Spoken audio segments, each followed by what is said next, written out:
How's it going, guys? My name is Isaac. Welcome back to my video. Today's video is going to be a little different. Today's video, we're going to be talking about is Stranger Things, so heavy spoilers ahead if you have not watched all 3 volumes or the full season of Stranger Things. But I'm going to talk about Stranger Things because yesterday it ended on New Year's Eve, and my reaction's kind of mixed. I don't know.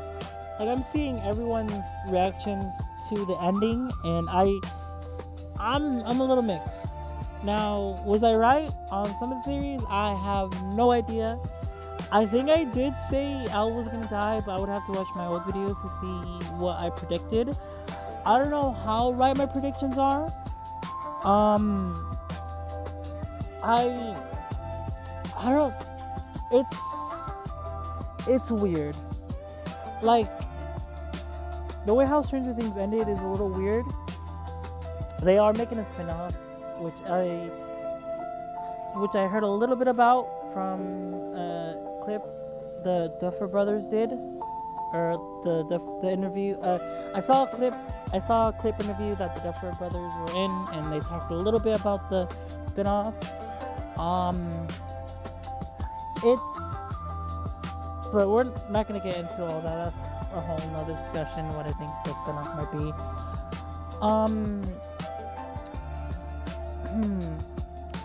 Sorry, it's a lot thinking about certain things. First off, everyone at the end got their happy ending except one person, that being Mike.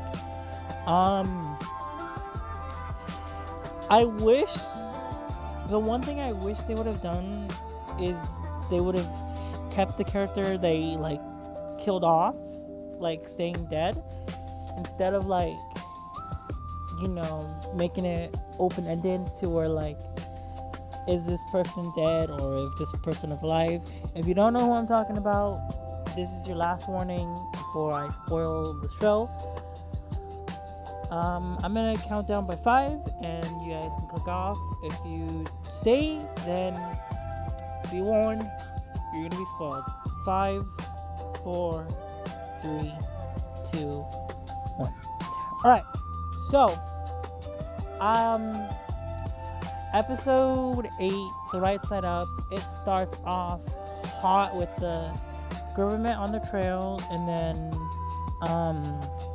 everything pretty much going to shit with, I think, Robin's girlfriend Vicky and Max getting captured after them getting snapped out of the trance. They're gonna play mind tricks and making Hopper shoot the thing. The gang going to the other dimension to save Holly and the kids. Vecna and the Mind Flayer getting the last battle with the Mind Flayer becoming its true final form, which I honestly thought it was going to become a dragon, which I think that would have been a lot more cooler, but this fight was honestly cooler. It's like a really nice callback to season 3, but obviously more terrifying and bigger stakes. The one thing I did not expect for Volume 2 to bring back was Kali. If you don't know who Kali is, she's 08, aka 11th sister, and was introduced in one of probably the worst episodes ever to be released in Stranger Things, which was, I think, season 2, episode 7, Lost Sisters. I mean, that episode's kind of mixed for me too, but I don't think it was as bad. I might just be coping. But they brought her back, I think, at the end of Volume 2.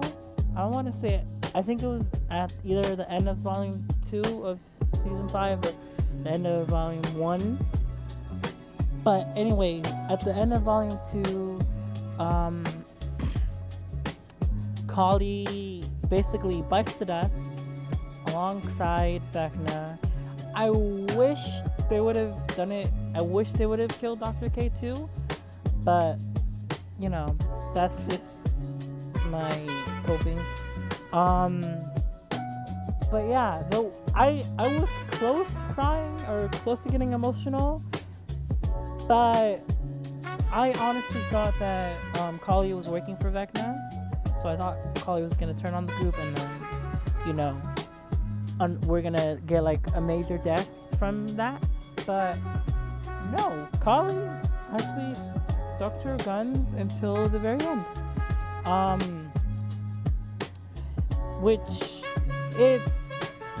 Which I'm kind of glad she did, but also kind of glad not.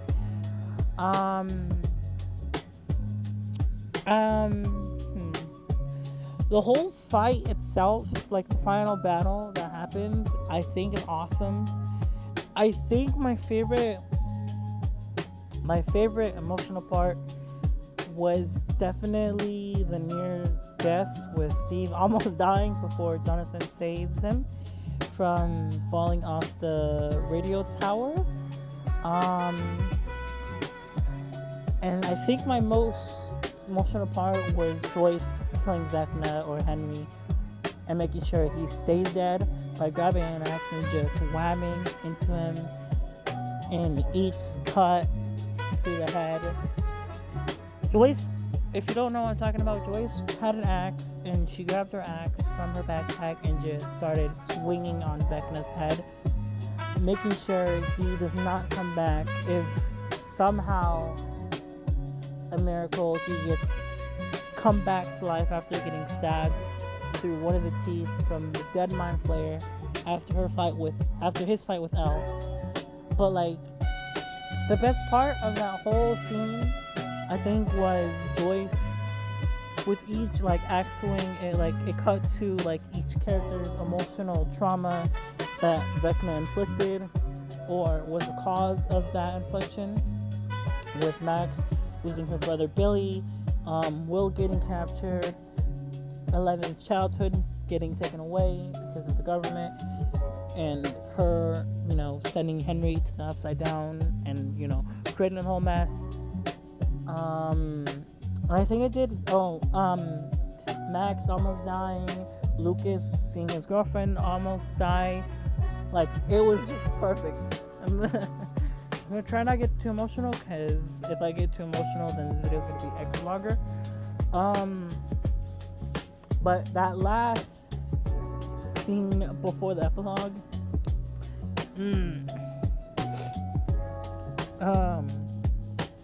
that shit destroyed me.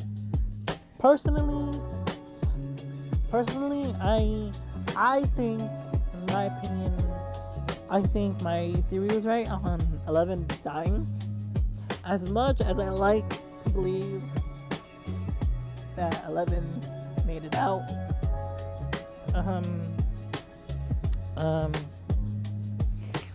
I think, as much as I want to believe Mike, I think 11's just probably dead.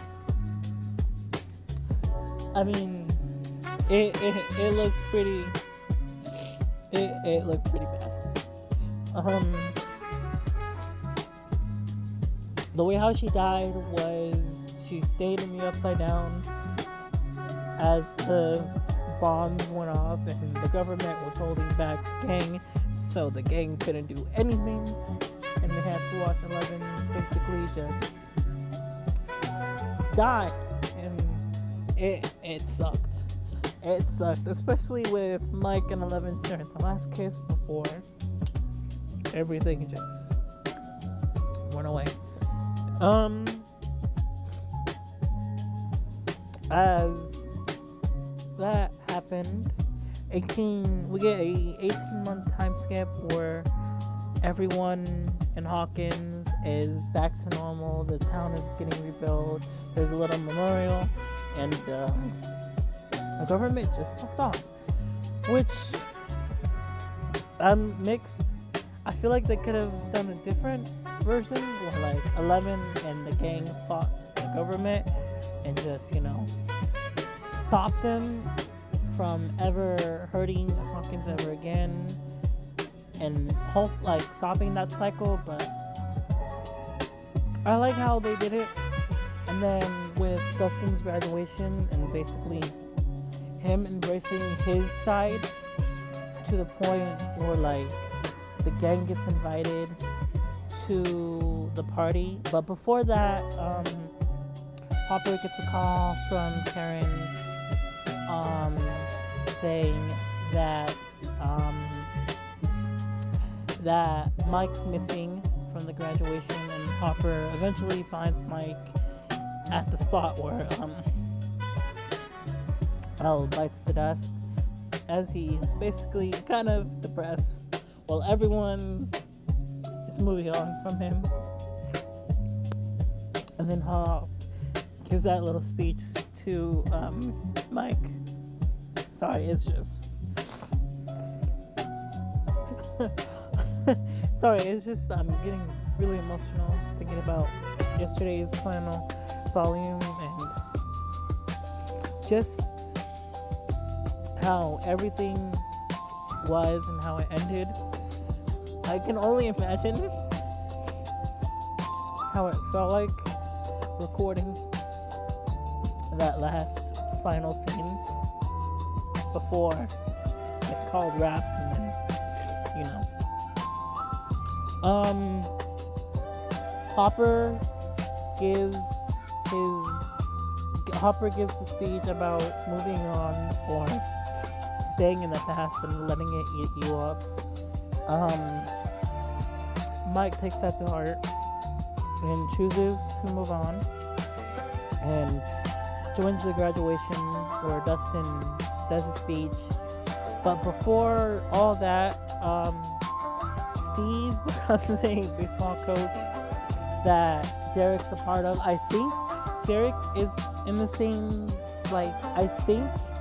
Derek is in the baseball team, but I think he's in the same team that Steve's leading.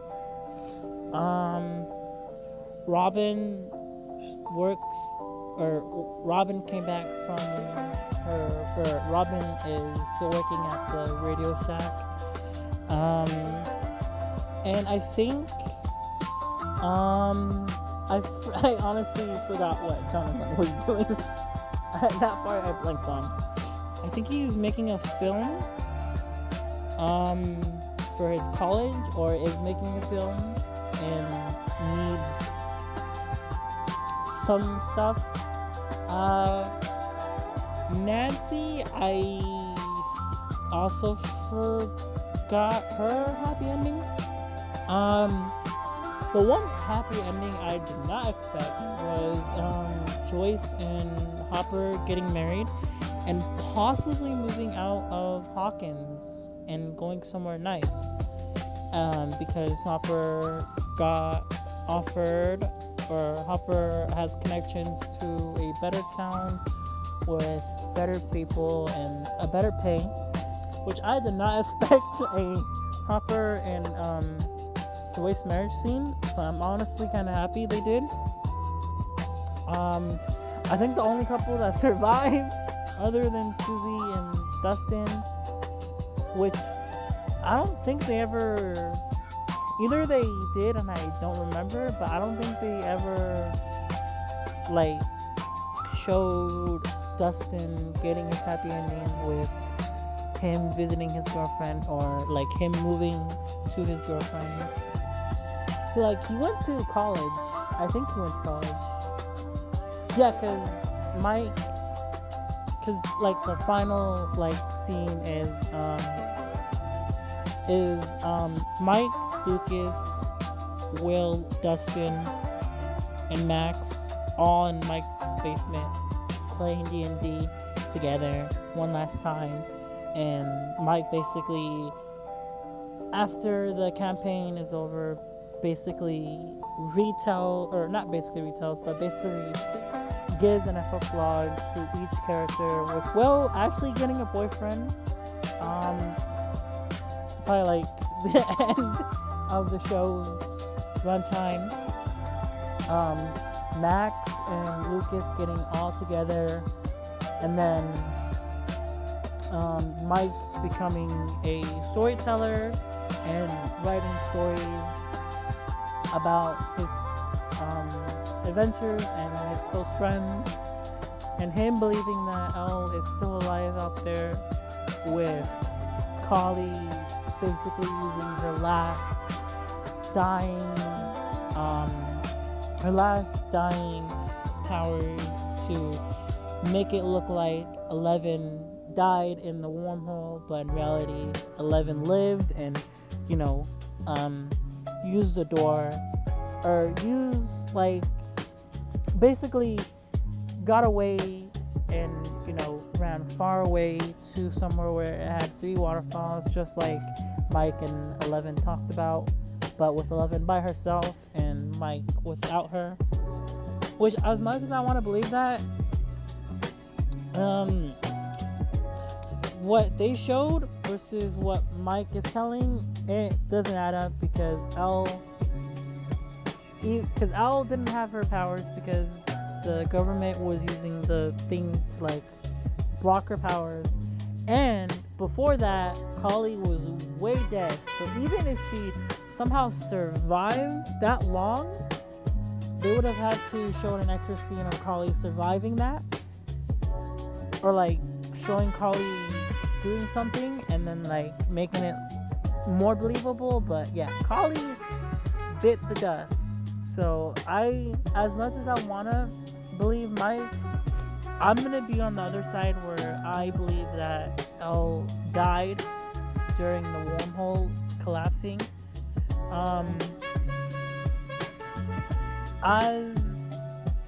like the ending.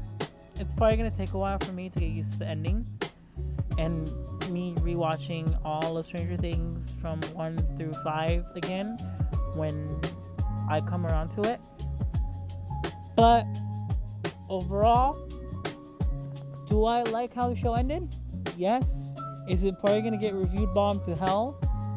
Probably yes. What do I want from the Stranger Things spinoff, if they are making a Stranger Things spinoff? I hope it's good. I hope it can guide me. As for the animated series that is based in Stranger Things, but takes place between, I think, season 2 and 1, or season 2 and 3. I can't wait to watch it when it eventually does come out. I don't remember what it's called, if it got canceled. I don't think it got canceled. I think they're still in the works of making it. As for what my favorite epilogue ending was, I think personally I liked that I really liked Steve's ending, that and Lucas and Max's ending, because I think they deserved it after all the hell that Stranger Things put them through. I think they deserve that happy ending, with them getting closer and them being a couple. I wish a few more people would have died, not from the main cast, but I wish a few more government people bit the dust. But Murray came in clutch with saving 11 and Hopper probably dying if he didn't, kill the helicopter people that had the zapping powers that was stopping 11 and